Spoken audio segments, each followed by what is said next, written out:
Boa noite. Que vergonha, senhores candidatos de Belo Horizonte. Os garis recolheram 53 toneladas de lixo eleitoral na cidade. A região Centro-Sul foi a campeã com 10 toneladas recolhidas. Olha, o candidato que faz isso não tem consciência do mal que promove para a cidade, onde inclusive está chovendo desde ontem. Muitos dos santinhos e panfletos podem ter entupido bueiros e a nossa rede de água nos ameaçando de inundações.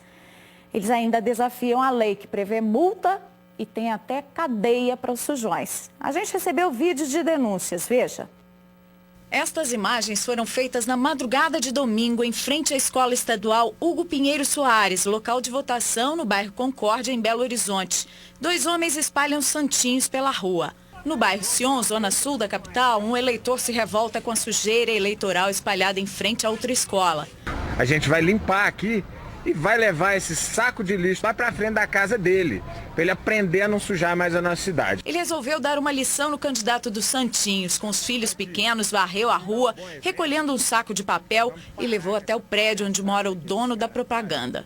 A gente vai entregar para ele aqui a nossa encomenda, falou? Vamos lá entregar. Vai lá, seu Zé. Entrega a encomenda para ele. Aí, ó. Entrega para ele esse lixo aí que ele deixou nas nossas ruas, por favor. Obrigado, viu? Espalhar santinhos pelas ruas a partir deste ano tem pena de multa de R$2.000 a R$8.000 por propaganda indevida e pode dar de 6 meses a 1 ano de prisão, mais multa de 5.000 FIRs por crime eleitoral. A comprovação deste delito é fácil, basta a Justiça Eleitoral recolher o material nos locais de votação e abrir investigação e processo contra o responsável que tem o nome nos impressos. E não tem desculpa para os candidatos. Há anos a Justiça Eleitoral orienta a imprimir nos santinhos a frase "Não jogue este folheto em vias públicas" e alerte seus apoiadores a não jogar a propaganda no chão. Não citamos os 2 candidatos dos flagrantes principais que nós exibimos aqui, porque não foram os únicos a cometer o crime, mas eles sabem. Olha, para denunciar, você cidadão só precisa ser natural da cidade. Pode procurar um cartório eleitoral ou Ministério Público para registrar a denúncia.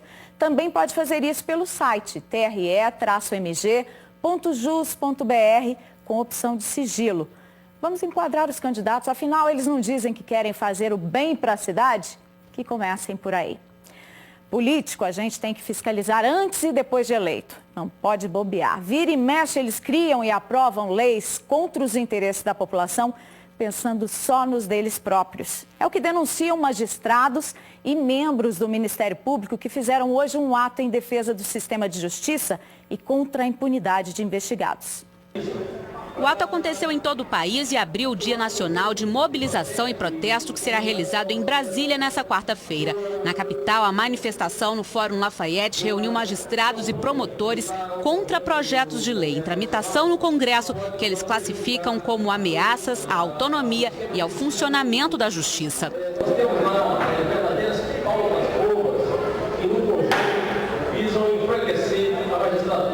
Um deles prevê punições ao abuso de autoridade. Segundo o vice-presidente da Associação do Ministério Público em Minas, o projeto inviabilizaria investigações em curso como a Operação Lava Jato. A tentativa das instituições é chamar a atenção da imprensa livre e da sociedade civil para as tentativas de tolher as atribuições institucionais, que muito enfraquecerão, em especial no momento que o país passa, o momento de combate à corrupção, de proteção ao meio ambiente, de aumento de criminalidade. É um momento muito pontual na história brasileira, um momento que exige que nós tenhamos instituições que efetivamente funcionem e, de fato, as instituições estão funcionando e os projetos caminham em sentido oposto àquilo que a sociedade tem cobrado das instituições. Os promotores também têm um órgão de fiscalização do trabalho deles. Até amanhã, a Corregedoria Nacional do Ministério Público vai receber denúncias, sugestões e reclamações na sede do Ministério Público em BH. Quem tiver interesse deve comparecer ao local com uma cópia e a original da carteira de identidade. Também é necessário comprovante de residência. Segundo o Conselho, a proposta é melhorar os serviços prestados pelo Ministério Público Estadual, o Federal, o do Trabalho e o Militar aqui em Minas. O nome do denunciante pode ser mantido em sigilo.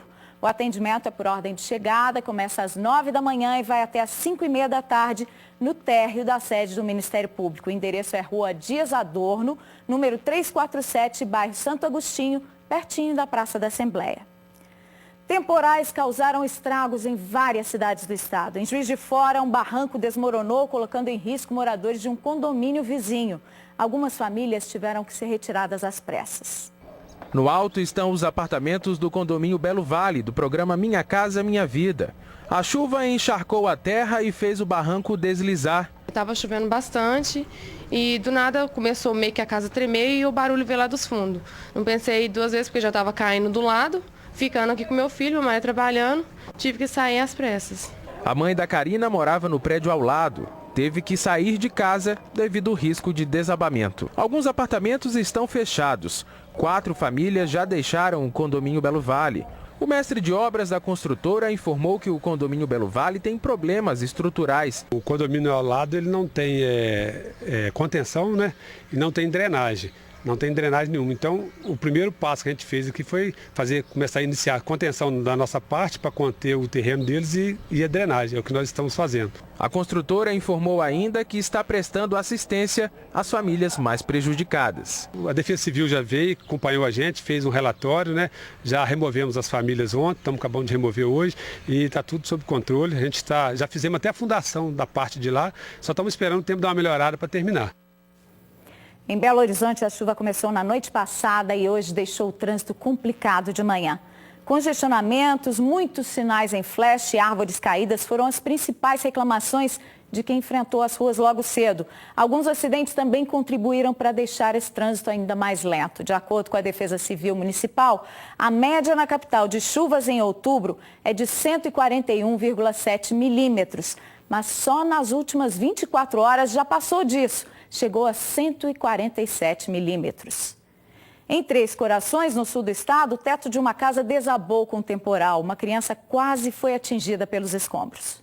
O telhado desta casa desabou. A família estava na sala quando o teto caiu.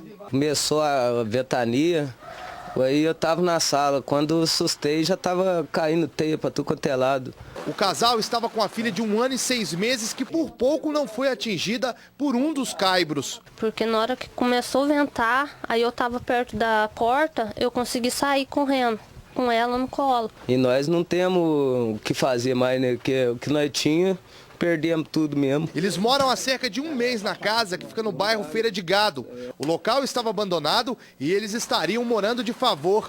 Mesmo desempregados, aos poucos, com bicos e ajuda de parentes, eles foram mobiliando a residência que ficou alagada. Agora é só pedir para Deus mesmo ajudar a gente, porque não tem outra situação aqui que tá minha casa. Não sei onde que eu vou, para onde que eu vou com a minha filha. Já já a gente mostra o granizo em outra cidade do sul do estado e a previsão do tempo para amanhã. Uma mulher foi estuprada hoje quando ia para o trabalho no bairro Funcionários, na região centro-sul de Belo Horizonte. A vítima é auxiliar de serviços gerais. Ela estava na rua Piauí, perto da Praça ABC, quando foi abordada por um homem armado por volta de 5h40 da manhã. Atrás de uma caçamba, o criminoso obrigou a mulher a fazer sexo oral nele, deu coronhadas na cabeça dela e ainda roubou o dinheiro e o celular. Segundo uma amiga, a vítima chegou ao local de trabalho muito abalada. Ela foi encaminhada para o Hospital das Clínicas e depois levada para a delegacia da mulher. O criminoso ainda não foi preso. E a violência tem assustado o pessoal no bairro da Serra, na zona sul da capital. Estacionamentos, óticas, restaurantes, nenhum estabelecimento está livre da ação dos bandidos. Em um dos últimos assaltos, o suspeito acabou preso e ainda tentou justificar o crime.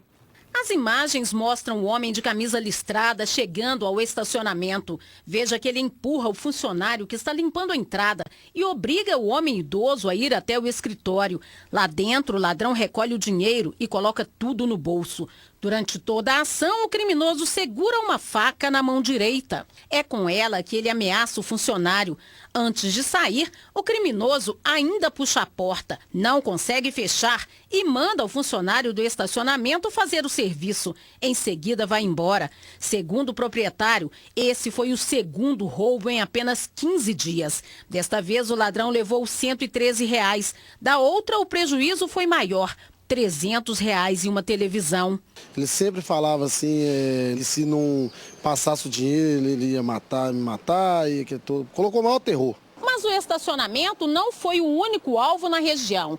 Há 2 semanas, uma ótica também foi assaltada 2 vezes. E nessa segunda-feira, este restaurante, além de levar o dinheiro do caixa, o ladrão também levou aliança, cordões de ouro e objetos dos clientes. Em seguida, ele pegou um ônibus aqui na rua e fugiu. Mais à frente, tomou um táxi, mas foi cercado por militares, acionados por uma das vítimas, que seguiu observando para onde ia o criminoso. Paulo Luiz Souza admitiu que cometeu o roubo e tentou justificar. Estava roubando no momento, mas eu sou lava-jato, mas muito tempo sem trabalhar, né, porque eu estava foragido.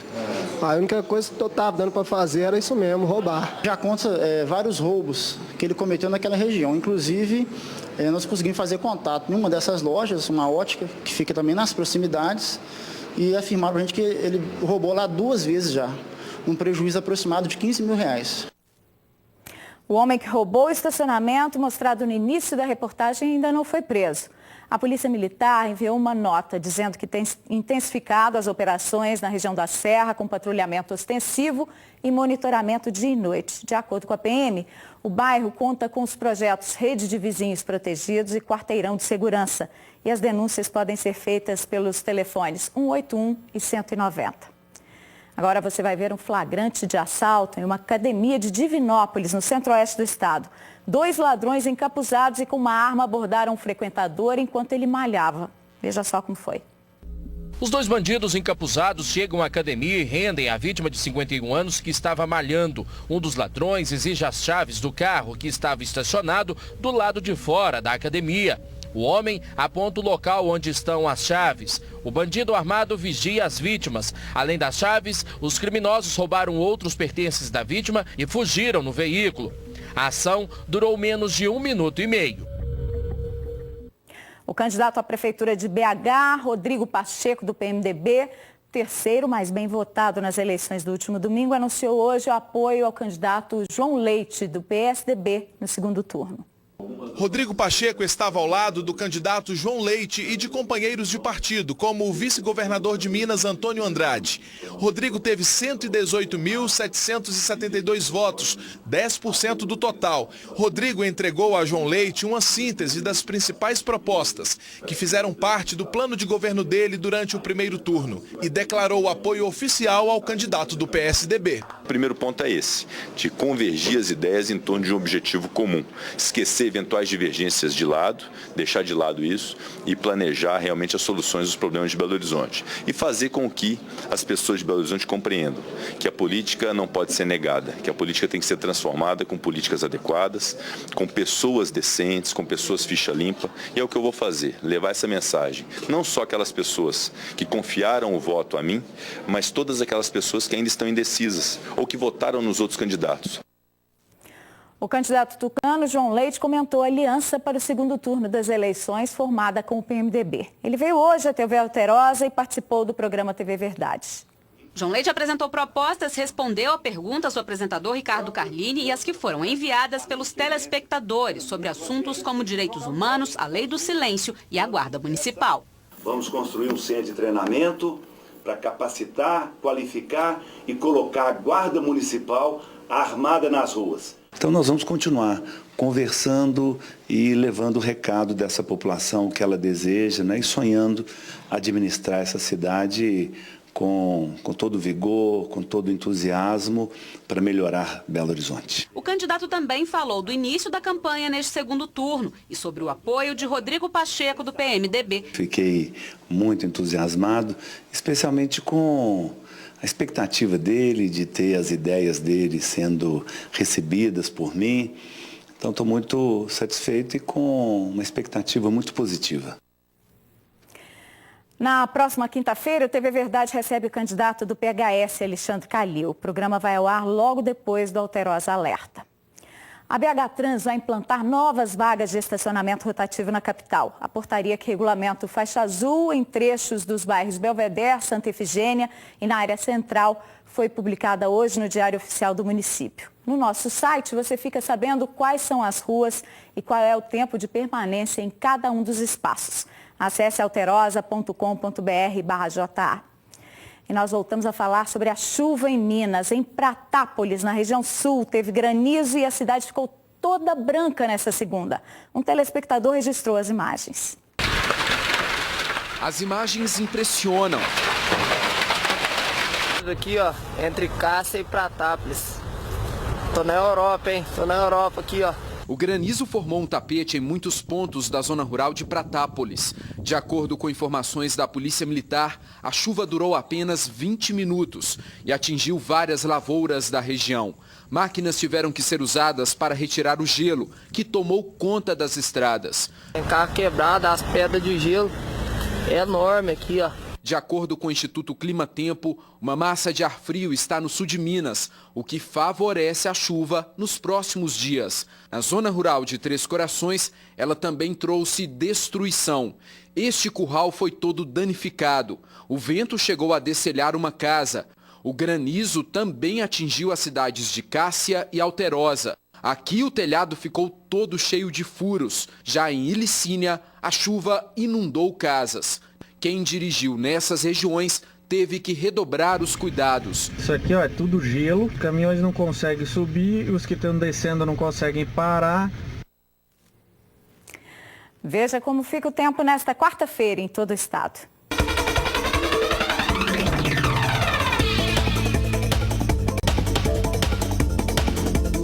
O tempo fica instável e com possibilidade de chuva em todo o estado. Na zona da Mata, Campo das Vertentes e na região metropolitana de BH, as pancadas de chuva podem vir acompanhadas de trovoadas. Na capital, mínima de 16 e máxima de 25 graus. Em Janaúba, os termômetros vão dos 24 aos 31 graus, dos 19 aos 27 graus em Aimorés. Em Manhuaçu, a temperatura oscila entre os 17 e os 29 graus. E em Diamantina, mínima de 18 e máxima de 25 graus.